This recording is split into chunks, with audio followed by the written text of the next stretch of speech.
Ndagusuje kandi nkwifurije kugubwa neza muri kano kanya. Shaka gusangira nawe amasomo nakuye mu mukino wahuzaga Algeria na Nigeria. Aba bantu bakinanye ishyaka buri wese ashaka gutsinda, ariko icyo nshaka kuvuga naho umukinnyi wa Algeria yakoze penalty barangiza bagakomeza gukina, ariko mu nyuma bakaza gusanga ko yakoze penalty bakayitanga ikavamo n'igitego. Isomo nakuyemo ni irihe? Maze kureba kuko nari ndi kumwe na bamwe bo mu muryango, twabiganiriye twunguranaho ibitekerezo, dusanga aha hantu habaye ikosa. Umusifuzi ntihahita arihana, umukino urakomeza. Nyuma y'iminota runaka basanga ko habaye penalty.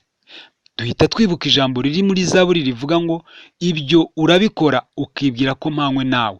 Iyo ni Imana ibivuga ngo nyamara nzabishyira imbere yawe byose uko bikurikirana.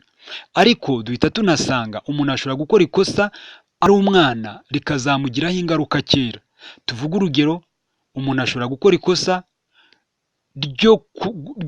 ryo gusambana, akabaho ngaho akabana n'ubwandu, kandi akazabumenya wenda agiye no gushyingirwa, kumwe babanza kubapima bikamugiraho ingaruka nyuma.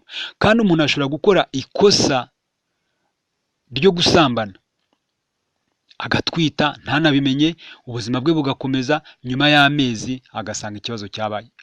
Ni amakosa menshi umuntu ashobora gukora ntagaragaze ingaruka ako kanya, ariko mu nyuma akagira ingaruka mbi kuri we cyangwa ku muryango.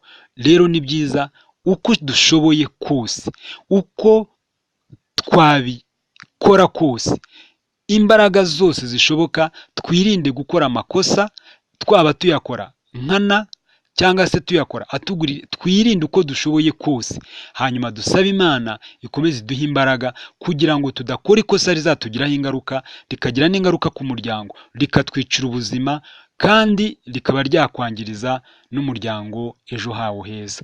Mu by'ukuri iyi penalty yabaye igatera igitego kwinjira, yaduha masomo, yaduha isomo rikomeye ry'uko uko bishobotse kose wirinde.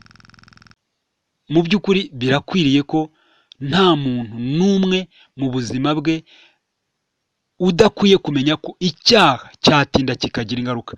Tujya tubona benshi bakoze ibyaha bakagenda bakabaho, bakajya no mu myanya ikomeye kabaho, ariko hazashira igihe ukumva inkiko zirabahamagaje zibashinja ibintu byabaye kera, kandi zikabaha ibihano bibabaje. Rero ni byiza ko twirinde, nyamuneka twirinde uko dushoboye kose, twirinde. Bibaye bibe bitugwiririye, Imana itubabarire n'abantu batubabarire, ariko ingaruka z'icyaha zishobora kugaragara nyuma kandi cyarakozwe kera. Ngiryo isomo twavanyemo, kandi Imana idufashe.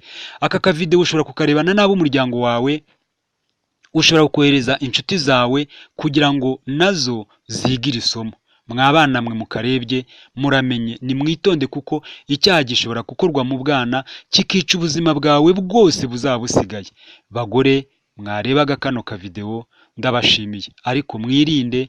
Bagabo mwarebaga kano kavideo mwirinde. Bayobozi murebye kano kavideo mwirinde, kuko ni byiza yuko mu kuyobora ejo bishobora kuba byaba byiza niba warakoze neza, bishobora kuba byaba bibi niba warakoze nabi, kuko byose ushobora kuba wabibazwa n'abantu, cyangwa se ukayibazwa n'Imana, cyangwa se ukayibazwa n'inkiko, kandi bikaba byakugira ingaruka n'umuryango wawe.